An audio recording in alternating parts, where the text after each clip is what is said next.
Welcome to the Thrive in Design podcast, the show for interior product brands ready to turn insight into action. I'm your host, Nicole Lashae Hall, founder of Thrive in Design. Each week, we explore how manufacturers, marketers, and sales leaders can align strategy, storytelling, and systems to drive real specification growth.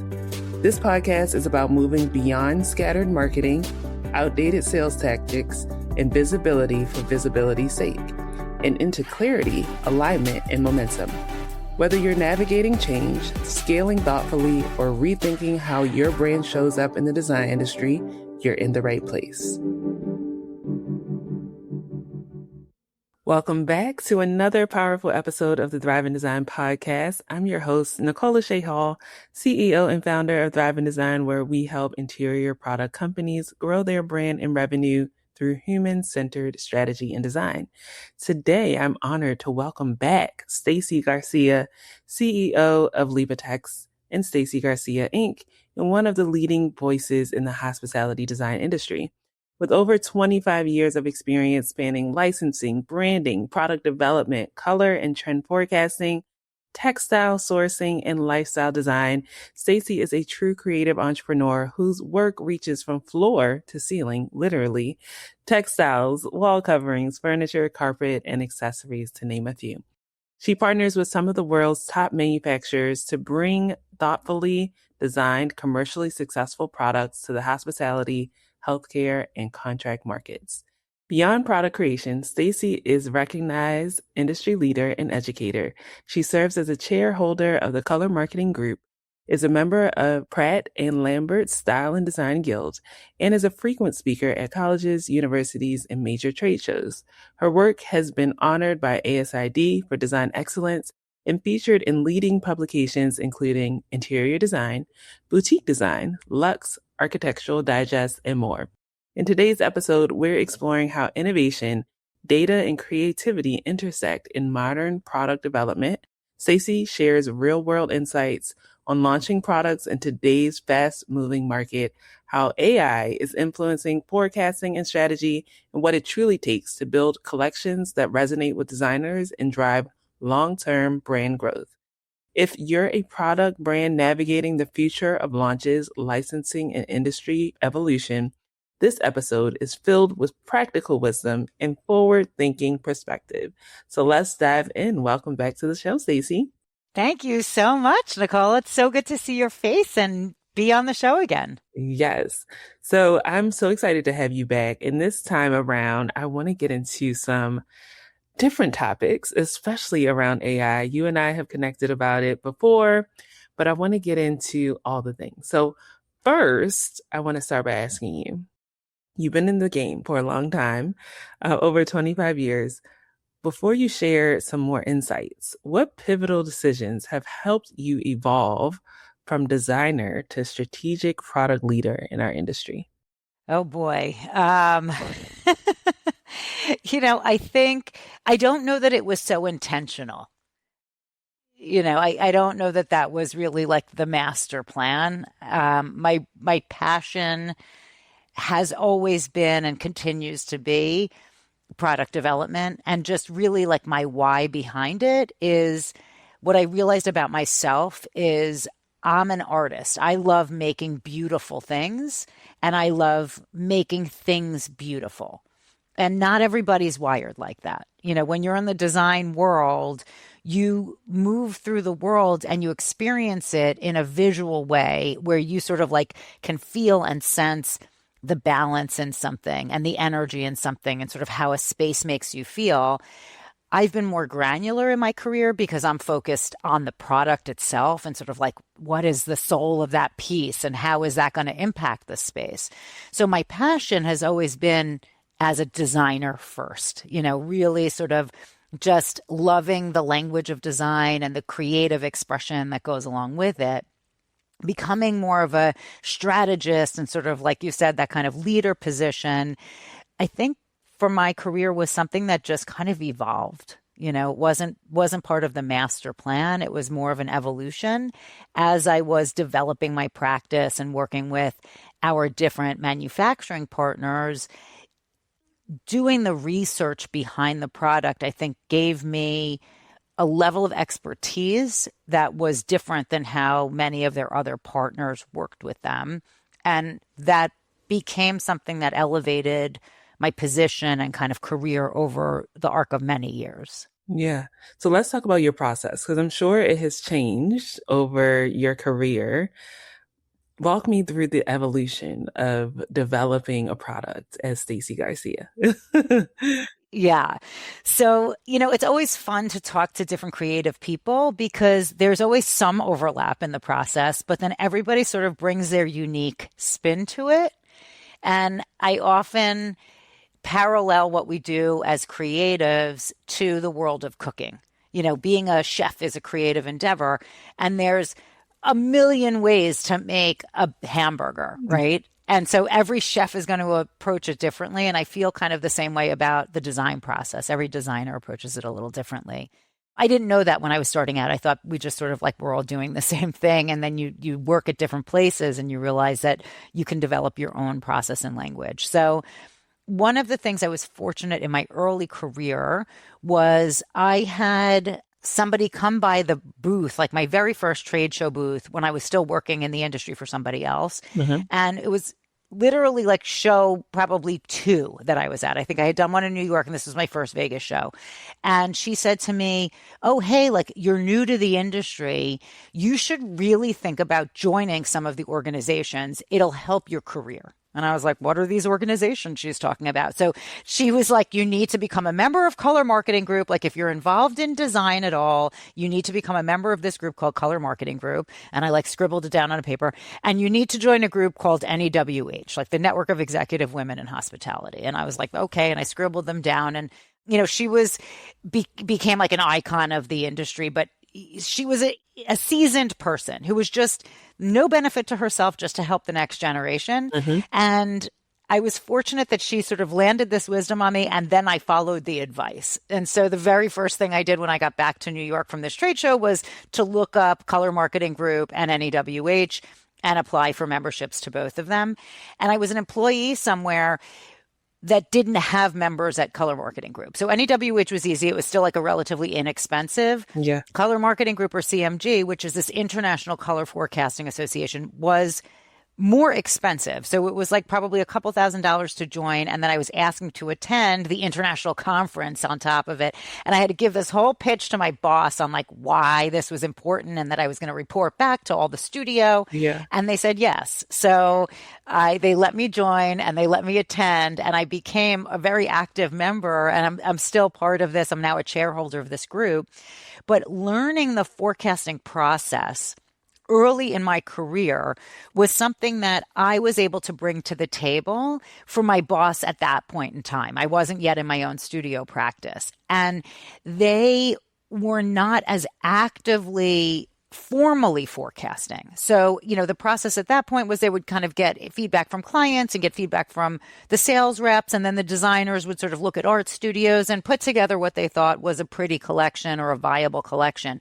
And I was doing that for them. I was hired to do that. But once I started to get under the hood of what it meant to forecast, it was like my whole world opened up. Oh, sure. And I was able to sit at these conferences with professional color people and forecasters and learn about the art of forecasting, the research that goes into it, and hear from people who are sort of in different verticals, but all touching color. And what I love about Color Marketing Group and their process was they spent almost as much time arguing out the why something was happening as much as they did reporting on what they saw was happening. Yeah. And so there's all this homework that you have to do before the conference of bringing what your best sellers are, bringing what the things are that you're committed to launching, looking at the research moving forward. Where do you think you're going to put in for the future? So you're sort of looking at historical data, what is coming out over the next 12 to 18 months within your organization. And then you sit at these roundtables freely sharing information with your peers and comparing notes on what you're bringing out. And then all this time I'm like, well, but why do you think gold is coming back? Yeah. Why do we think this color is trending? And I tell you that whole long story because that was such a critical point of when I went on my own, forecasting color and material and pattern design trend were a huge part of how my process works in our studio. And so we literally will spend like, you just became a new mommy again. Like we will spend 9 months developing out our forecast for the next 2 years. Like for multiple people, we have roving reporters that work with not only, my internal people, but external professionals that are reporting into us so that we can curate all of this information and try to come up with a really spot on forecast. Yeah. And the reason we do that is because then when we're developing our product, it's not just, oh, here's my inspiration, like purely from an art form, but it's, hey, we're looking at what the best sellers are. We're looking at what we're being asked for on the custom end. We're looking at what else is happening in the marketplace. And then we're infusing all of that research into our future collections. And we develop those under the point of view of like, there is a Stacy Garcia aesthetic, like there's a point of view that comes out of our studio, but it's very informed on the trend research we're doing. If your team is busy, posting, selling, attending shows, but unsure how it all connects, pause here. Spec Ready is designed to give interior product brands direction. It identifies gaps across positioning, storytelling, and sales enablement so your efforts actually support specification decisions. It replaces guesswork with priorities, so you're not just doing more, you're doing what matters. If you need perspective on how AI and strategy fit into that picture, the AI and Design Summit offers clear, practical guidance grounded in real business use. Visit specready.co or tidsummit.com to get oriented. I love research-backed anything.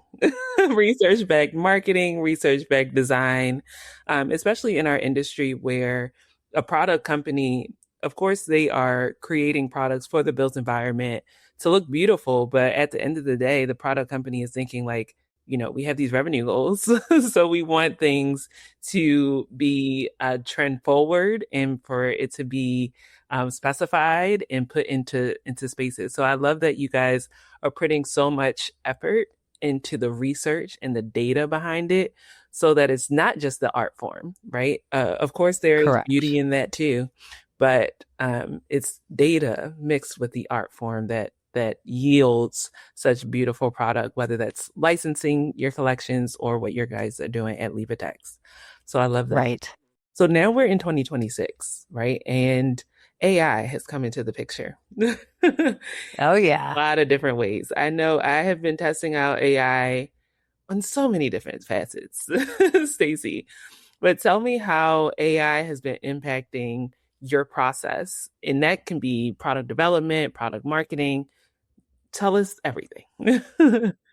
It's fun. And you and I have spoken, over the past year, and it's changed so much, since we were first playing with this. Yeah. So I don't think ever in any of our lifetimes, anybody who's listening to this has experienced anything like this. Now, I'll date myself and say, Nicole and I went to the same college. So we are both from the same alma mater. I'm actually representing. So if you're watching on video, that's a hint at where we both went. So we're Syracuse gals. But, when I was in school, it was pre-internet. Okay. So I'm significantly older than Nicole. She's laughing because she's like, what is she even saying right now? But I say that because I lived through this major technology change where I entered college with, I'm trying to remember what they were called. It was not a typewriter. It was like a step up from a typewriter. You're like, I have no idea. No clue. I would have to Google it. If you're listening, I know you're probably shouting it out loud. But anyway, it was like, a word processor. That's what it was called. I'm like, I knew the word. So you would type it in and it allowed you to like erase your mistake on a little tiny screen, but it had no real memory. It was just an upgrade from a typewriter. And to then exit college and start my career where the internet was just starting and you would plug it into the wall and hear this horrible noise come through the front end, but you could like send an email to somebody and there was almost no websites and everything was very, very crude. But it was you didn't have to pick up the phone to reach people anymore. And up until that point, we were using a Yellow Pages, like a phone book. And when I first applied for jobs, like it was, you were using a list, like the Yellow Pages of like, let me see what business is in here, you Oh my know? God. So that was a major technological shift. And it was nothing compared to what we're living through now. Yeah. Like mind boggling how small that seems in comparison to AI. And so, you know, it's fun talking to you because you're an early adopter of all of this technology. I mean, you're innovative and, you know, you're an entrepreneur too. And so it's fun when we have our talks and go like, okay, what are you using and how are you growing your business? So, you know, we've both been playing with this probably earlier than most to learn and plug it into our businesses and see if that can give us a competitive advantage and see if that will give our clients a competitive advantage. But it's almost like, to me, it seems like now it's plugged in everywhere. You know, it's been about 2 years kind of since it entered everybody's, you know, mind share. And now it's being plugged in everywhere. I mean, when we were first playing with it, I was doing talks and I would say to people, raise your hand if you're using AI. And it would be like 10% of the room. And now it's like, raise your hand if you're using it. Everybody in that room is using AI. So because it's plugged into Google, you know, if you're doing a Google search, the first part that comes up is Gemini. So we're continuing to evolve it. I feel like we're already behind to some extent, like believe it or not. No. But like we were on Midjourney early before it was an app that you could readily access. So like I had to have a Discord server that I set up even to be able to use Midjourney as a design platform. Now it's much more easy to use all of these. But I thought we were really innovative less than a year ago because we designed a whole carpet collection where I was like, I brought it to Signature Flooring, that's our manufacturing partner on the carpet side, and said to them, listen, I have this idea. We're really getting deep into exploring design development with AI. And how do you feel about us using that for this new collection? And let's kind of like push the limits on what we can do with design. So again, less than a year ago, this felt very innovative and borderline scary. And now like I say it out loud and I'm laughing because it's like everybody's playing with, you know, it's just plugged in to everything. It's become second nature. But it was a fun way to push the team to say, how can we create viable design, but use photos, sketches, things that we're kind of plugging into it along with prompts. And the interesting thing was the inspiration behind the collection. We called it Mystic Horizons. So I'm very much like, as a person, as a soul, I am a spiritual being. I believe in a higher power. I believe in the idea of quantum energy and that we're all connected. And so I was sort of seeing this as a trend, this idea of like interconnection and energetic fields and people wanting to feel well in their space. And when you like dig one level below wellness, you're into energetic well-being, you know, not just mental and physical, but really energetic. And so we were sort of prompting this with the idea of like vibrational energy. Yeah. And what does that look like? You know, this concept of like crystal healing or raising your vibration or vibrational energy and fractal patterns. And then being able to pop that into AI and have, you know, where it would take us like to generate 10 designs for a collection could have taken us 2 months of work, you know, like in the past where you're putting everything into repeat and lots of sketching. This was like in 2 weeks, we had hundreds of patterns that we had to cull through and then select the best. Like it just puts you on hyperspeed. Yeah. Okay. So let's break that down then for, Yeah. because I want to understand. And so I'm Yeah. sure people who are listening are even more curious. So in a traditional design, your traditional design experience, you are doing a lot of manual work. You're doing your sketches, you're pulling inspirations, you're pulling the data from your color and trend forecasting. In that time period is usually how long without AI? I mean, to do one piece of art, start to finish, you know, could be 2 weeks of work at least, depending on how complex the design is. Yeah. And depends on if you're hand painting it, so we work with a lot of freelance artists. I work with studios around the world. I mean, there might be pieces that take up to a month if they're really detailed. Right. And if it's like a textile design, then then you're thinking about the scaling of the pattern, how it's repeating, and all of these other things. So now enter AI. So you just mentioned one tool, Midjourney. And for those of you who are listening who you're like, what is Midjourney? Let's break that down really quick. Midjourney, I've only experimented with it probably like at this point 2 years ago. Yeah. And it's really a tool that you can create visuals with by prompting it with really detailed explanations of what you want what you want your visual to be output, right? And it has definitely developed far more than when you said you had to have a server set up.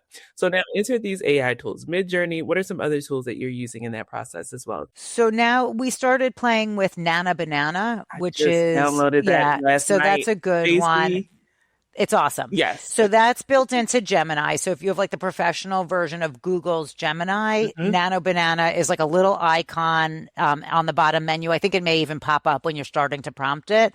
And you just click on the banana icon, and that's their visual generator that is, I think, as good as Midjourney at this Yeah. point, maybe better.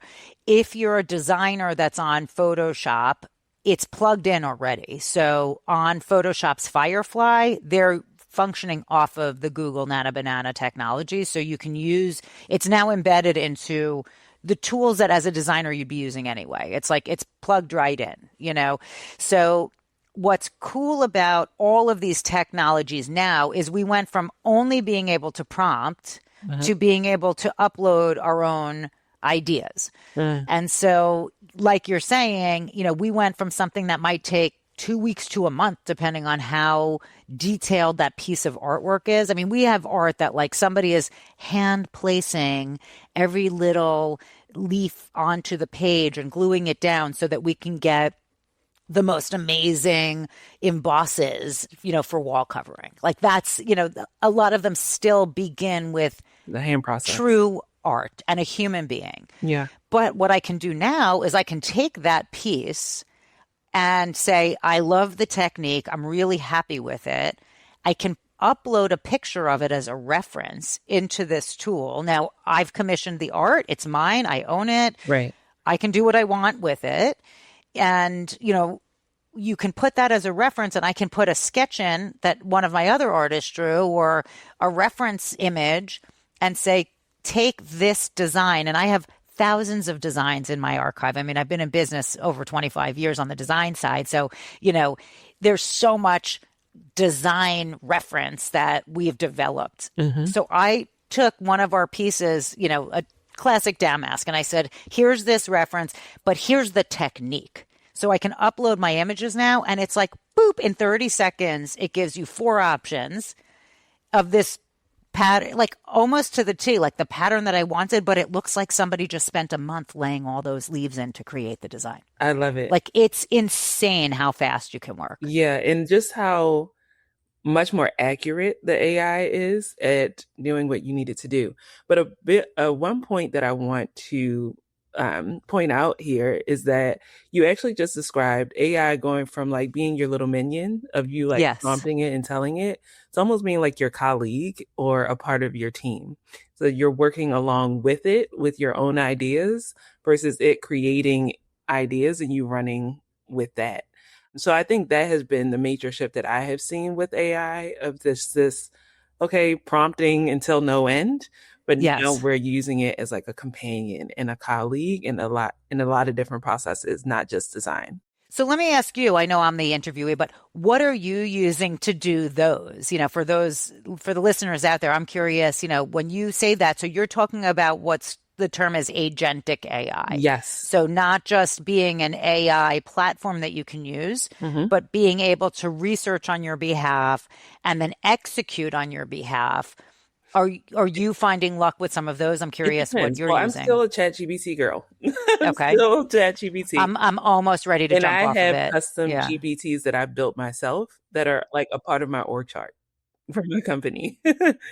So, and that's a whole different episode. Like I have a custom GBT who's my CMO.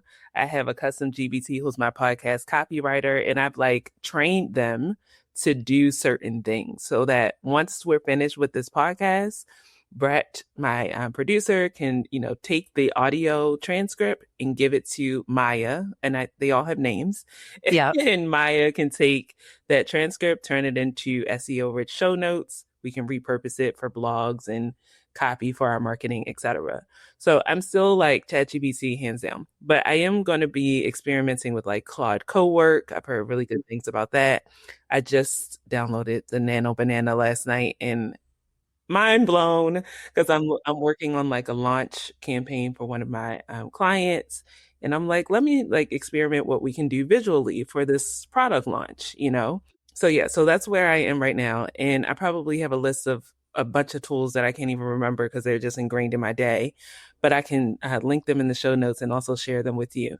But that's where I am. But I'm always looking at like, what are the processes that I'm repeating on a regular basis or that my team is repeating that's taking way too much time? That's taking way too much time. And how can we make this way more efficient with some sort of AI tool that also has like a little bit of integrity? Because I've seen some AI tools that are like stealing your data. We had a whole malware issue a couple months ago because of an AI tool that we integrated into Gmail. So yeah, so everything AI is not so good, but I've definitely been like testing and taking the good ones. Yeah. And I think they all keep building off each other. Yeah. So it's like one is good at this, and then the next thing you know, Google launches a Oh yeah. version or, chat launches a version.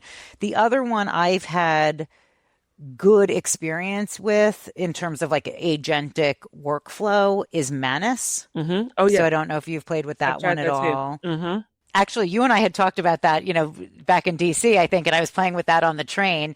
What was wild, and I've used it a whole bunch of times for other projects, but I can point it to my website. It'll scrape the colors and fonts for me. It'll use that, help me do the research. I've used it for pitches, for organizations. It'll put a PowerPoint together for you. And then you just kind of go in and zhuzh it up. So, it's pretty awesome that it can get you that far, like you said, where you're sort of working with it almost like a super fast coworker. Absolutely. So, in terms of now going back to your product development, so you've used AI as kind of like a companion or colleague as a part of your team to develop the product. Now, what's the next step typically for you as you are bringing a product to market, whether that's through one of your partners or through LibaTex? What does that launch typically look like for you guys? Yeah. So we are big, big, big collaborators. The reason I got into licensing is I learned early on I am not great at everything. I'm much better when I stay in my lane. And so what our studio brings to the table is the research piece of the trend forecasting. So we have powerful information that we're using, and then we bring creative direction. So I bring a point of view and a lens to interpret those trends under my brand. It's interesting because we actually started doing white label. So that's something new that we started about 2 years ago, getting heavier into, because what we found was we were having success under the Stacy Garcia brand with our partners, but they needed help with other parts of their business that didn't necessarily fall under my aesthetic lens, Yeah. but that we were very capable of helping them develop on behalf of their own internal brands. And so, it's fun to kind of expand as a business owner to take these opportunities and grow with your partners. So we're big on collaboration. So we bring the creative direction and the trend research to the table, and then we work with our team. So if it's, in flooring, we're going to work with them on what kind of looms they have, what kind of tufting equipment, what can they produce, so that we're understanding how to work within their parameters. I start out every new business opportunity, when we're interviewing with companies, we interview them, they interview us. And part of our interview process is to be really clear, we are not technical. So I have a broad understanding of a lot of different manufacturing capabilities, but I don't work on your specific equipment.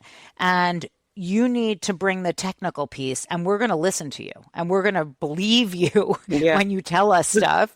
And, you know, it'll be important for them too to come to us and say, here's what our best sellers are. Here's what we're being asked for, you know, and then we usually will come in. So if it's, you know, new product or even ongoing, we'll do periodic audits for our clients. And so we will do a visual audit of their line, and we're constantly looking for white space because they may be already following some of the things and capturing those trends. They don't need that from us again. So we're always looking at, you know, where they're missing pieces to their line, where we can come in and help them develop it out. Awesome. And so, you know, then we'll kind of look toward, we usually will look at the trend report and say, all right, well, here's the white space that you have. You know, we don't see anything that fills this kind of look.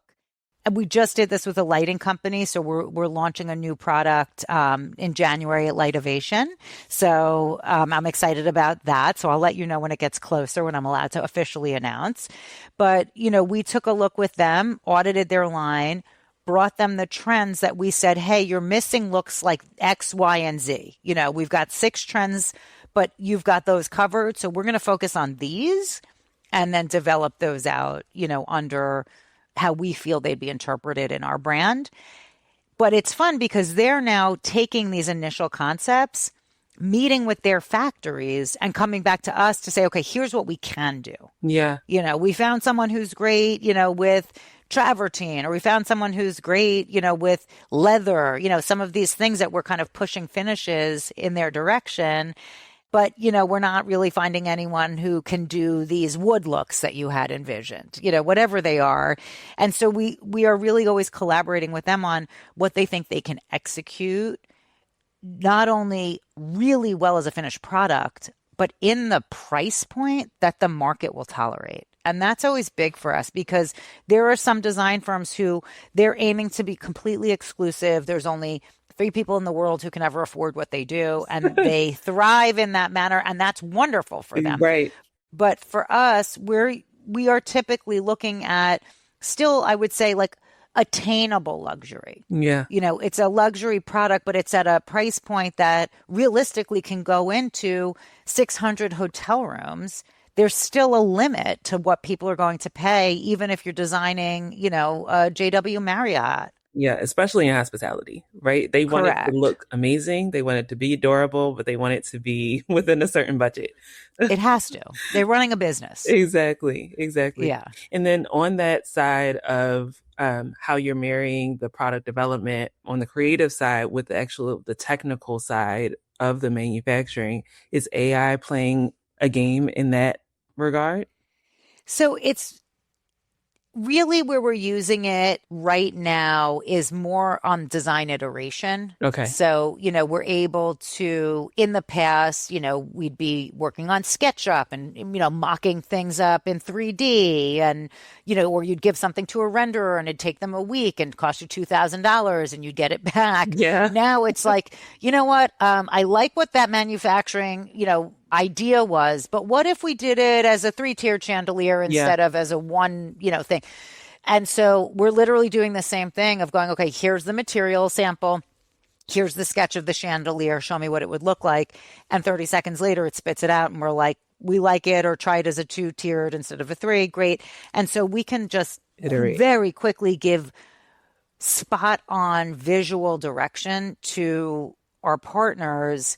And in that instance, we're using it as a tool, less as a colleague, but really just as an incredible tool to get your design ideas out. And then we've used it, you know, certainly on the marketing side, you know, so once we're ready and we've got our prototypes in and we've approved everything, you know, you get ready to kind of hand it off to marketing. And so we're now using it, you know, of course, to help with developing what the narrative was, but putting it into a little more polished version, you know, using AI to give us ideas on, we used it to create videos, you know, for the collection we launched at HD, where it looked like we were pouring the design out of the ceiling and onto the floor of the hotel lobby, you know, so that was all AI generated video. Yeah, I love that.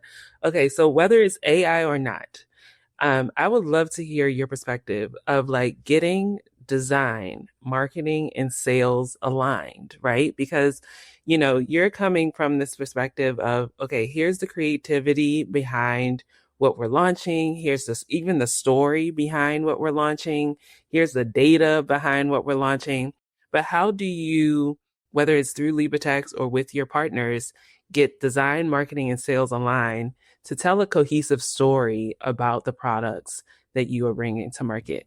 Yeah, I think the single word that comes to mind is communication. Okay.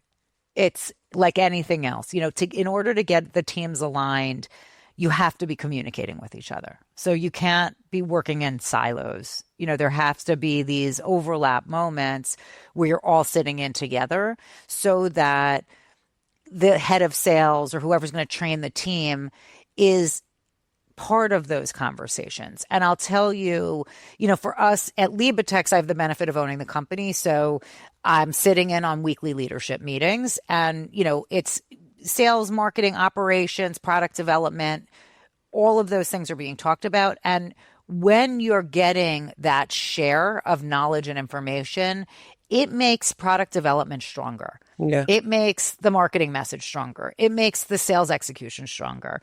And you learn from each other. You're hearing bits and pieces that then become part of, again, raising the boat for everybody. And so I think many companies make the mistake of dissecting design out, of sort of looking at that as like, well, that's part of the creative team. And in a lot of organizations, marketing is expected to be the conduit between sales and design. Mm-hmm. I see it all the time. Same. And I believe it's a better process and a stronger process when you can get all three groups together. And I'll tell you, like, even in my own company, and this happened this past week, where I have Jake, who's running the business and heading up sales and marketing under him. And we just launched a new Stacy Garcia branded collection for Libatex. So that's just about to hit the street. And I'm in on these leadership meetings every week. So, it's all like, seems like it's all copacetic. And, and he said, you know what, I really want to do a video with you, podcast style. We're going to use it to train our sales team because we just had a different sales meeting. And so we're kind of in between. But I want them to hear from you. Like you said, what was the inspiration behind it? You're leading design. What was the inspiration? Story tell. Why'd you pick those colors? Where did the name of the collection come from? And it was all the stuff that, like, he had sort of heard ancillary, but he asked it like you're doing, from that perspective of just being curious and sharing. And by the end, like, it was like the two of us were like, why don't we do this more often? He was like, this was exactly what we needed. Like, yeah. I wouldn't have ever told the story like that. Yeah. And he's like, it was fun for me, from a sales perspective to hear what the inspiration was, what the trend was behind it, why you picked it, how you came up with the colors. And, he's like, the reps are going to be so excited because now they're not just selling, isn't this a beautiful velvet? Here's the price point and the durability and like features and benefits. They're selling the emotion behind it. Exactly. They're selling the research behind it. Exactly. And I was just having a conversation with someone else on another episode about this exactly, about how, for a brand like Libatex or any of your other partners, they're not necessarily selling to designers. They're giving the designers the story and the information to go be able to like talk to the end user of why they're choosing your fabric or your lighting or your furniture, right? So if you can equip them with all that information of, the why behind it or the story behind it, it makes for a spec that's going to go all the way through the model rooms and the installation, et cetera. I love that you guys you're having that communication, which is so important. So as we go deeper into 2026 and beyond, what is the most exciting thing that you're working on and you're looking forward to? Ooh, there's a bunch of things. I mean, I get excited about each of our new collection launches, because each one, it's almost like a child. Like you love them equally and you pour your heart and soul and your dreams into these collections. When you're a designer, you're creating something that didn't exist before. So I'll tell you, like sneak peek, we have a really fun new carpet collection that we're launching at HD, and that's with Signature. It doesn't have a final collection name yet, but the trend that it's being launched off of, we're calling Modern Mesa. So it's got this like kind of Southwest vibe, and it's earthy, and it has almost like a little bit of fiber arts concept running through it. Yeah. So like the original artwork, this one was not all done with AI. This was done a little more traditional, but the original artwork had like hand stitched, pieces, and you see that come through. So I think those are really beautiful and help give a space that sense of anchoring. So I'm excited about that. And then we just are getting started. So we have our first new furniture collection in a really long time for hospitality.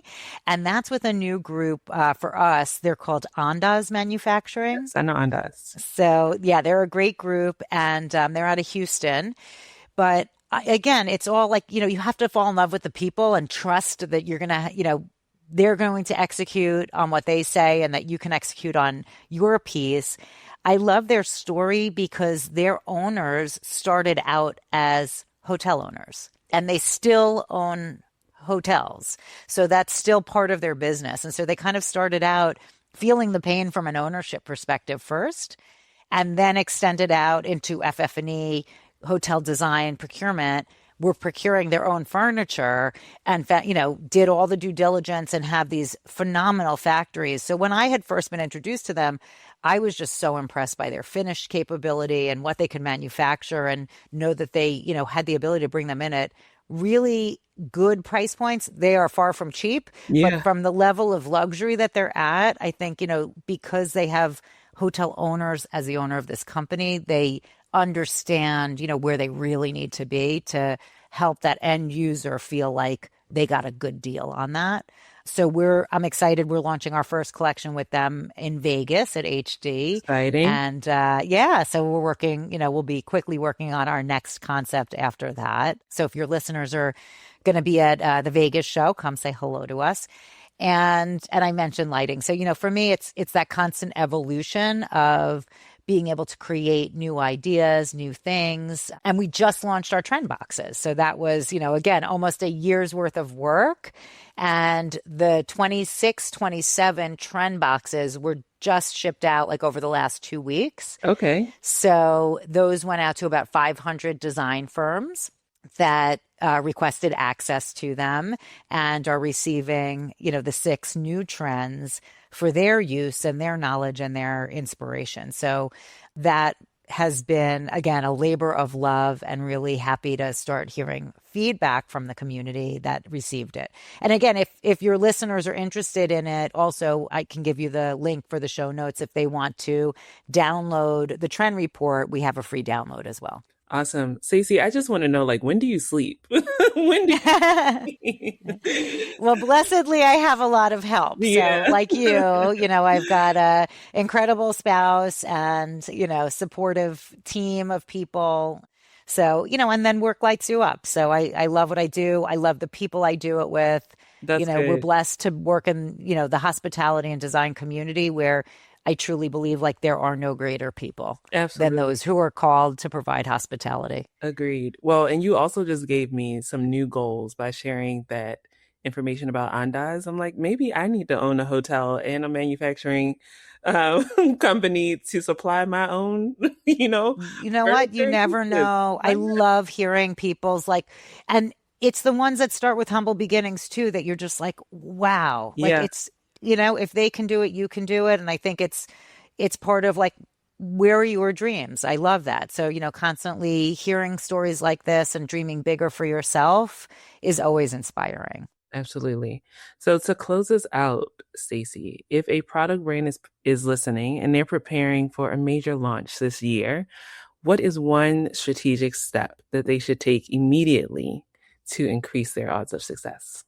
Well, that's a big question, right? I guess it's how far along are they in the design process, right? So number one is make sure that you're doing the research, getting market feedback, working with a trusted partner to make sure that what you bring out is the right fit for the market, because otherwise it's really expensive mistakes, especially if you're holding inventory. So you want to be cautious but innovative, because if you're not, you just become stale. You can't just kind of keep pumping out me too or what worked yesterday. So you have to put enough forward-facing product in or nobody gets this excited. So, I think really looking at your product mix, take some risks. That's how you get noticed. And then, balance it with getting it out there. I mean, distribution's key. I could design the most spot on, beautiful, innovative product. And if my partners don't have the right distribution, we're not ever getting sold.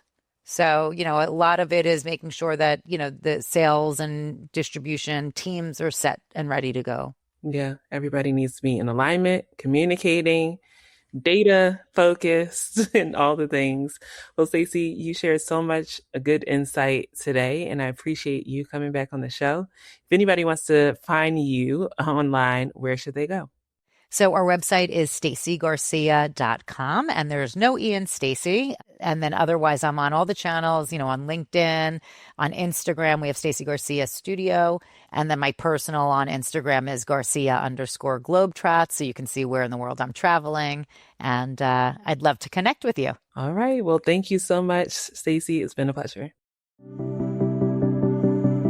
If today's episode sparked ideas, the next step is giving those ideas structure. Spec Ready is Thrive in Design's strategic framework designed to help interior product brands show up clearly, align marketing and sales, and become easier to specify without adding more noise or complexity. You can learn more at specready.co. And if you'd like to continue the conversation, be sure to follow the podcast and check out the show notes for links, resources, and ways to get in touch with our team. Thanks for listening to the Thrive in Design podcast. I'll see you next time.